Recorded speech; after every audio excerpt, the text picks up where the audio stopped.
Hi friends, I hope you're all doing well. I'm so excited for today's video because I'm going to be getting into my most anticipated reads for 2023. So let's get started. So the first novel I ended up picking up is Good Girl Bad Blood, and this is from the Good Girl's Guide to Murder series by Holly Jackson. This is the second novel. It is a trilogy, and I absolutely love trilogies because you get to follow characters along through multiple stories and adventures. But pretty much in this novel, Pip has come to the conclusion that her detective days are over, and her and Robbie decide to start a true crime podcast.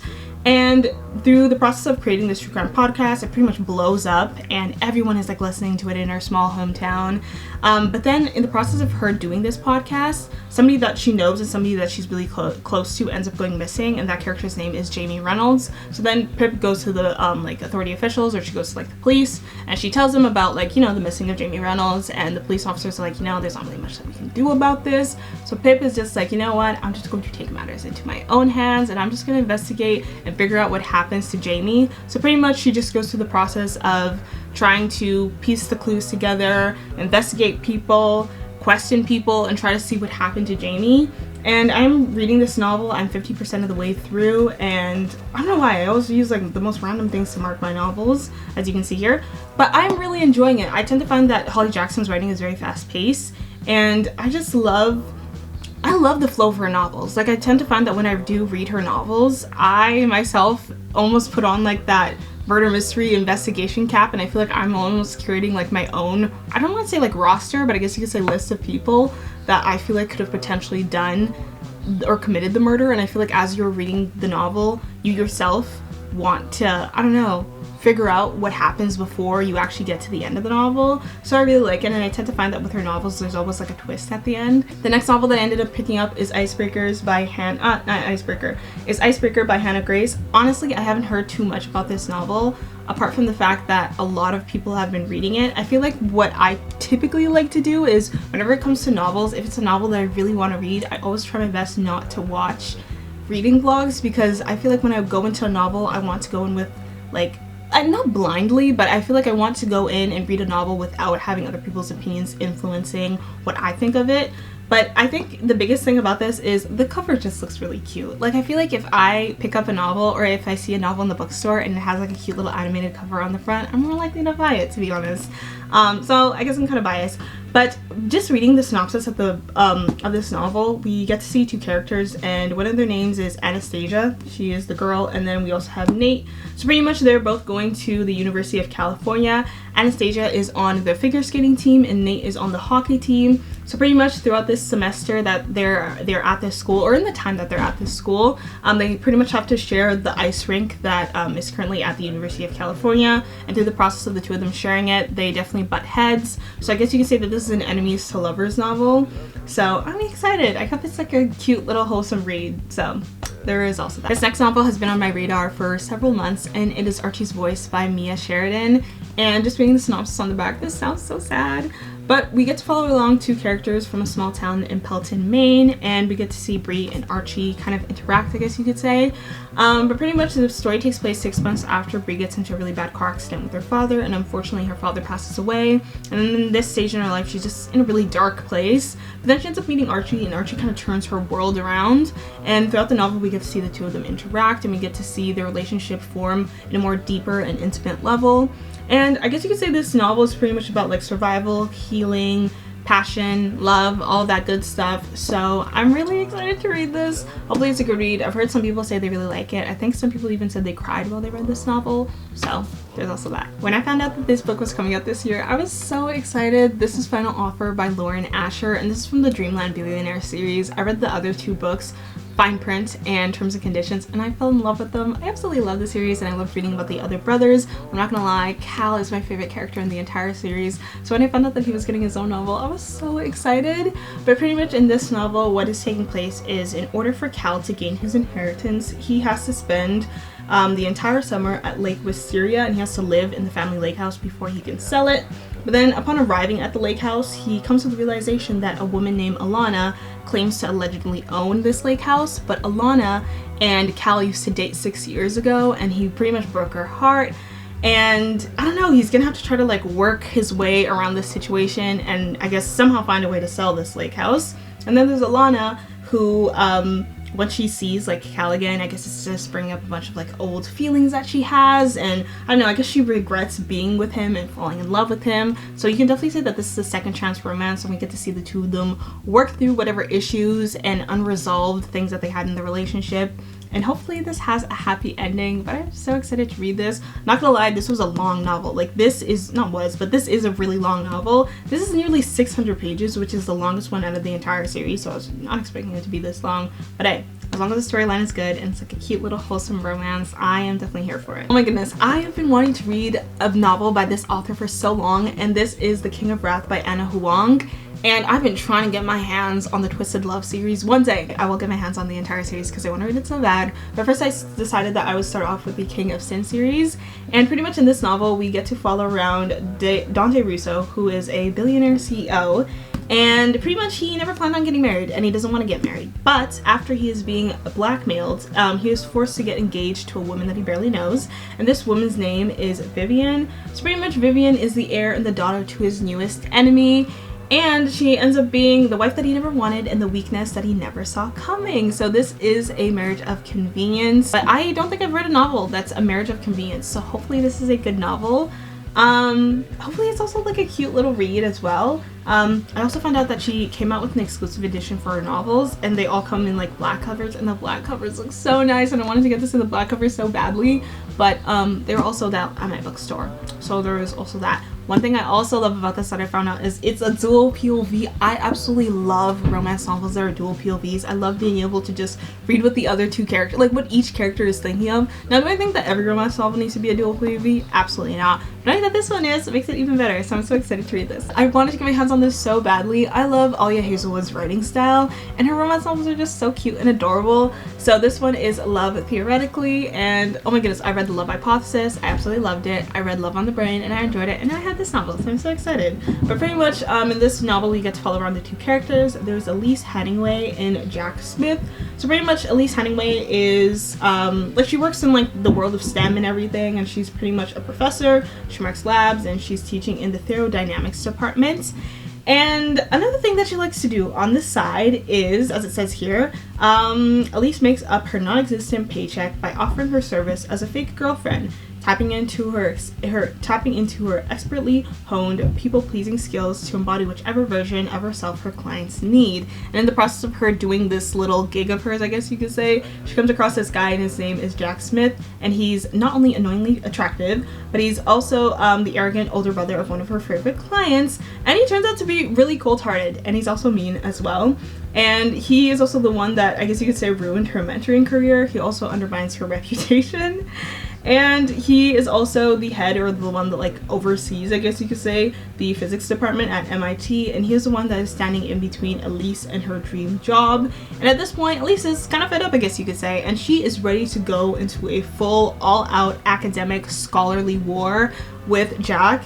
But in the process of doing this, she kind of comes to the realization that like maybe she kind of likes him, maybe she thinks he's cute. So I guess we get to see that dynamic play out between the two of them. But this is truly an enemies to lovers, an academic rival novel, so I'm excited to see the two of these characters interact and kind of see how everything plays out. The next novel that I picked up was Songs of Achilles, and this is by Madeline Miller, and pretty much we follow along Achilles. So pretty much he is the son of the cruel sea goddess, and in Greece, where the story is taking place, there's a character and her name is Helena of Sparta, and she's pretty much been kidnapped, and all of the heroes in Greece are called to go out and find Helena and figure out who the heck took her. So Achilles decides to join on this little like adventure, and there's another character that we get to see, and his name is Patroclus, and he decides to join Achilles on this adventure as well, I guess you could say. And in the process of the two of them doing this, they are met with really cruel fates, and they also have to make very demanding and terrible sacrifices. And from what I've heard other people say that this is a very powerful, intuitive, passionate read. People say it's really creative, it's really exciting,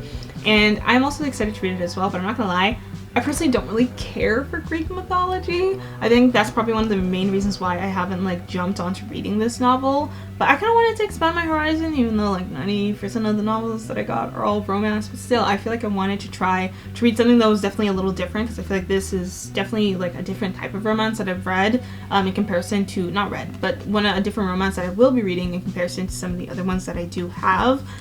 But I'm really excited. Like, I've heard so many different mixed opinions on this. Like, some people say it's a really good novel. A lot of people have said that it's a really sad read. So I'm just excited to see what takes place. So the next novel that I have is Things We Never Got Over by Lucy Score. So pretty much the premise of this novel is we follow around a character and her name is Naomi Witt. And let's just say Naomi, she's a runner, okay? She loves to run from her problems. And she was engaged and she was supposed to get married, but she decides, you know what, this isn't what I want anymore. So she ends up leaving her town or the area that she lives in, and she ends up getting a ride with her twin sister, and her twin sister's name is Tina. And they end up going to the small town that Tina lives in, and it's called Knockmount. It's kind of rough around the edges. And when Naomi gets there, Naomi quickly comes to the realization that Tina has not changed at all. And Tina lives there in a situation where she has no car, no money, and no plan whatsoever on how she is going to take care of herself. And then Naomi also finds out that she has an 11-year-old niece that she now has to take care of because girl Tina's gone too, so I guess you could say Tina is a runner. It runs in the family, I guess you could say.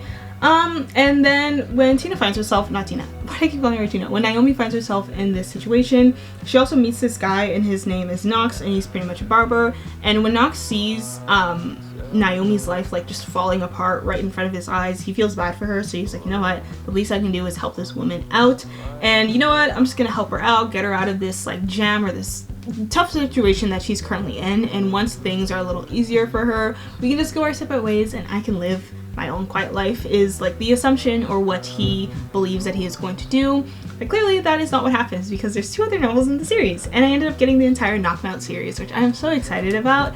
I have never read anything by Lucy Score, and I've seen a lot of people talk about these novels and the Knockmount series, but I've been really intentional about not watching like review videos. So going into this, I don't really know anything that's going to happen apart from like what I'm reading on synopsis, so there's also that. Also, I know that this purple novel came out a few days ago.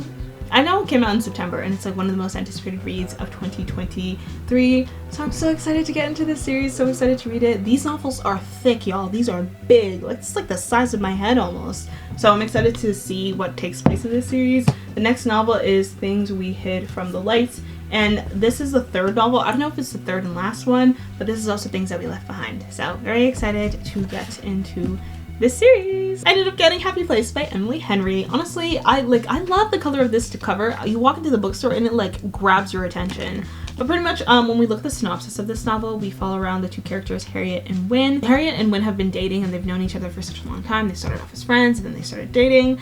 But unfortunately, they ended up breaking things off 5 months ago. And when we fast forward to present time, they find themselves at the Marine Cottage.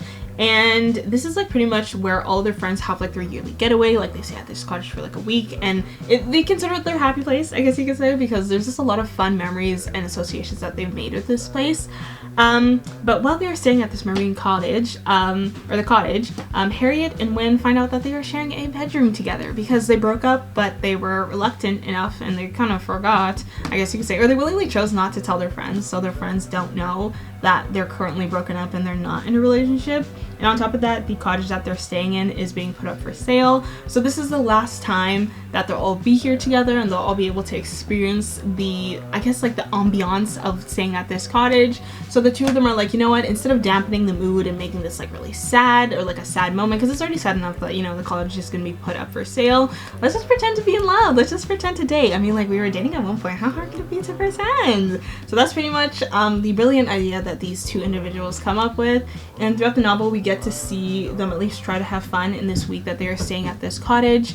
And we get to see their romance begin to rekindle again, because it's very evident that the 2 of them still truly and deeply care for each other and love each other. So we're going to see the 2 of them work that out. So this is definitely a second chance romance. And I hope that this is like a cute little wholesome beach read. And this is also the first novel by Emily Henry that I am going to be reading. So I'm very excited for that. I ended up getting The Queen of Nothing, and this is by Holly Black. This is from the Folk of Air series, and I believe that is the last novel in the entire series. This was the first fantasy series that I ever started. So it's kind of bittersweet, you know, when you start a series and then you end up finishing it. So there's that. But in this novel, not to spoil too much, we get to follow around Jude once again, and she is a queen of fairy, but she has been exiled to the human world because of Cardan.